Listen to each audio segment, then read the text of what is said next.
بسم اللہ الرحمن الرحیم۔ دوستو، آج میں آپ کو ایک ایسی ایپ کے بارے میں بتانے والا ہوں جو کہ اسکائپ کو ٹکر دینے کے لیے تیار ہے۔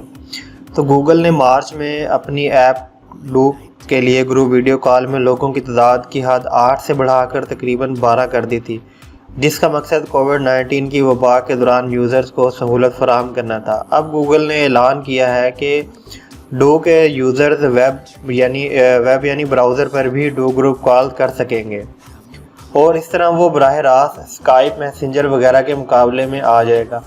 آئندہ چند ہفتوں میں گوگل کروم پر گروپ کالز کرنے کی سپورٹ متعارف کروائی جا رہی ہے، جس میں ایک نیا لے آؤٹ بھی دیا جا رہا ہے تاکہ آپ بیک وقت زیادہ سے زیادہ افراد کو دیکھ سکیں۔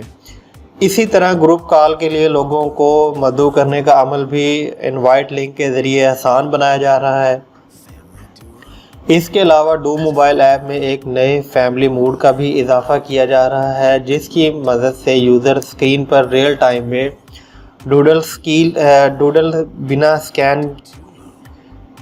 بنا سکیں گے، جبکہ ماسک اور دیگر ایفیکٹس بھی استعمال ہو سکیں گے۔ تو اس موڈ میں میوٹ اور اینڈ کال بٹن اسکرین میں ہائیڈ ہو جائیں گے تاکہ حادثاتی طور پر ان کو ٹچ نہ کر دے کوئی۔ تو فیملی موڈ کو استعمال کرنے کے لیے ڈو میں گوگل اکاؤنٹ سے سائن ان ہونا پڑے گا، جس سے ماسک اور دیگر ایفیکٹس 1-on-1 اور گروپ ویڈیو کالز میں دستیاب ہوں گے، اور انہیں مدر ڈے ایفیکٹ کے ساتھ متعارف کروا دیا گیا ہے۔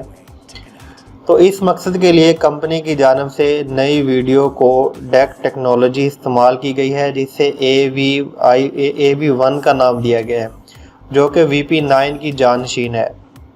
VP9 کے مقابلے میں AV1 سے کم انٹرنیٹ بینڈ وڈتھ سے بھی زیادہ معیاری ویڈیو کال ممکن ہو سکے گی، جبکہ کوڈیک سے ویڈیو کال اسٹیبلٹی میں بھی مدد ملے گی۔ اس موقع پر گوگل نے بتایا ہے کہ کرونا وائرس کی وبا کے نتیجے میں ڈو کے استعمال کی شرح میں نمایاں اضافہ ہوا ہے، جیسے ویڈیو میسیجنگ کی شرح 800% بڑھ گئی ہے۔